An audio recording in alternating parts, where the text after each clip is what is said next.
عاد کی ہلاکت۔ قیل بن عطران نے کیا دعا مانگی، کتنے رنگ کے بادل آئے اور اس میں سے کیسے رنگ کو اختیار کیا۔ ایک عورت پر بادل کے عذاب کا ظاہر ہونا۔ عذاب کے وقت ہود علیہ السلام ساحلی سمندر پر کس نے دیکھا؟ قیل بن عطران کا قاعدہ تھا، اس نے بھی دعا مانگنا شروع کی، اے اللہ، ہود علیہ السلام سچے ہیں، بس تو ہمیں سیراب کر دے۔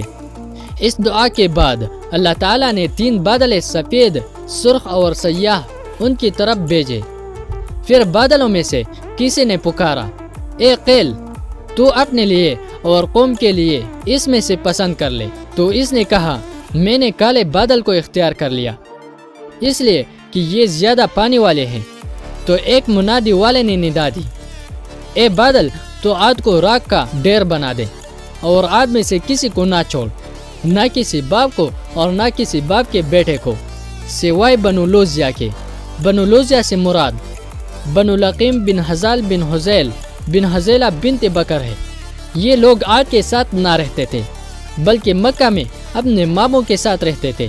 یہ بھی عاد تھے لیکن ان کا تعلق ہلاک ہونے والے عاد سے نہ تھا، اس لیے انہیں محفوظ رکھا گیا۔ اللہ تعالیٰ نے اس کالے بادل کو جسے قیل بن عطران نے منتخب کیا تھا وادی مغیث میں پہنچا دیا۔ در حقیقت اس میں عاد کے لیے دردناک عذاب تھا۔ جب قوم عاد نے اس بادل کو دیکھا تو ایک دوسرے کو بارش کی خوشخبری دینے لگے، جسے قرآن کریم نے یوں بیان فرمایا ہے، یہ بادل ہے جو ہم کو سیراب کرے گا، نہیں بلکہ یہ وہی چیز ہے جس کے لیے تم جلدی مچا رہے تھے۔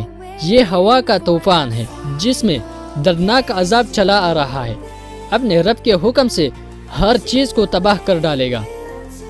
بعض اہل علم سے مروی ہے کہ سب سے پہلے اس ہوا کے عذاب کو مفدر نامی عورت نے دیکھا جس کا تعلق عاد سے تھا۔ جب اس پر ظاہر ہوا کہ بادل آ گیا تو اس نے زوردار چیخ ماری اور بے ہوش ہو گئی۔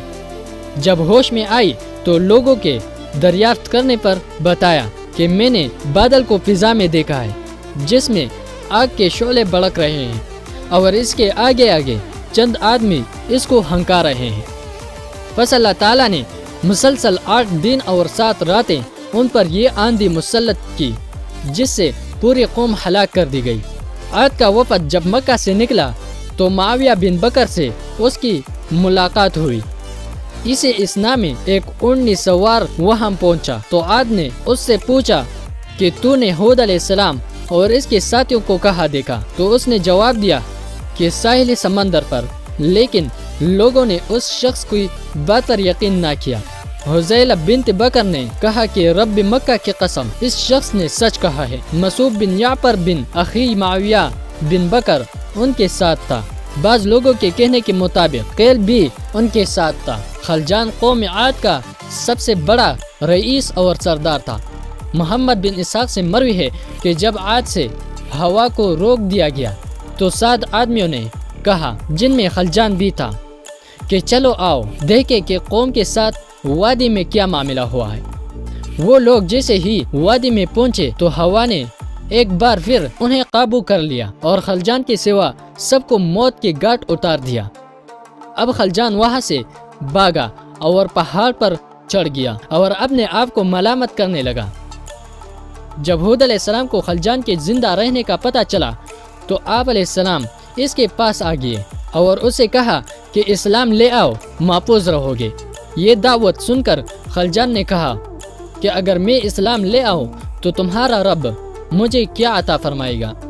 ہود علیہ السلام نے فرمایا، وہ تمہیں جنت عطا کرے گا۔ خلجان نے کہا، اچھا یہ بتاؤ کہ وہ کون لوگ تھے جنہیں میں نے بادلوں میں دیکھا تھا؟ ہود علیہ السلام نے فرمایا کہ وہ اللہ تعالیٰ کے فرشتے تھے۔ خلجان نے کہا کہ اگر میں اسلام لے آؤں تو کیا تمہارا رب مجھے ان سے محفوظ رکھے گا؟ ہود علیہ السلام نے فرمایا کہ تو نے کبھی دیکھا ہے کہ بادشاہ نے اپنے سپاہیوں کو کسی سے دور رکھا ہو؟ یہ سن کر خلجان نے کہا کہ اگر یہ بات ہے تو میں اسلام اختیار کرنے سے انکاری ہوں۔ اس کا یہ کہنا تھا کہ زوردار آندھی آئی اور اسے بھی اس کی قوم کے ساتھ ملا دیا۔ ابو جعفر سے مروی ہے کہ تمام قوم عاد کو ہلاک کر دیا گیا، اور جو کوئی اس وقت ہلاکت سے بچ گیا اسے بھی بعد میں ہلاک کر دیا گیا سوائے ہود علیہ السلام اور ان کے پیروکاروں کے۔ بعض روایت سے پتہ چلتا ہے کہ ہود علیہ السلام کی کل عمر 150 سال تھی۔ محمد بن حسین صدی سے روایت کرتے ہیں کہ اللہ تعالیٰ نے ہود علیہ السلام کو عاد کی طرف مبعوث کیا۔ ہود علیہ السلام نے شبہ نہ روز عاد کو اللہ تعالیٰ کی بڑائی اور وحدانیت اور اس کی عبادت کی طرف بلایا، لیکن انہوں نے سرکشی کی اور ہود علیہ السلام کو کہتے تھے کہ وہ تمہارا عذاب کہا گیا جسے تم ڈراتے ہو۔ ان کی یہ بات سن کر ہود علیہ السلام جواب دیتے کہ اس کا علم صرف اللہ تعالیٰ ہی کے پاس ہے، اس کا عذاب بہت دردناک ہے۔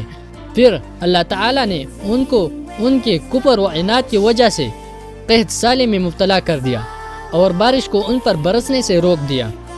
ہود علیہ السلام نے اپنی قوم کے لیے بد دعا کی کہ اے اللہ تو ان پر اپنا عذاب بھیج دے۔ اس دعا کے بعد عاد پر خوشگوار ہوا چلائی گئی اور بادلوں کو وادی میں بھیج دیا گیا۔ عاد یہ دیکھ کر خوش ہونے لگے کہ یہ بادل ان پر پانی برسائیں گے، لیکن جب بادل ان کے قریب پہنچ گئے تو انہوں نے دیکھا کہ ہوا اونٹوں اور انسانوں کو لے کر زمین اور آسمان کے گرد چکر لگا رہے ہیں۔ یہ دیکھتے ہی عاد کے سب لوگ جلدی جلدی اپنے گھروں میں گھس گئے، لیکن آندھی نے ان کو وہاں بھی ہلاک کر دیا اور گھروں سے باہر نکال پھینکا۔ یہ عذاب ان پر 7 راتیں اور 8 دن مسلسل مسلط رہا، اور عاد جو لمبے قد والے اور انتہائی طاقتور لوگ تھے، ہوا نے انہیں کوکلے تننے کی مانند کر دیا۔ جب پوری قوم عاد کو ہلاک کر دیا گیا تو اللہ تعالی نے سیاہ رنگ کا ایک پرندہ بھیجا جس نے ان کی لاشوں کو اٹھا کر سمندر میں پھینک دیا، بستے کو ان کی لاشوں سے خالی کر دیا۔ قرآن میں واقعہ کو اس طرح بیان فرمایا گیا، تم وہاں ہوتے تو دیکھتے کہ وہ وہاں اس طرح بچھڑے پڑے ہیں جیسے وہ کھجور کے بوسیدہ تنے ہیں۔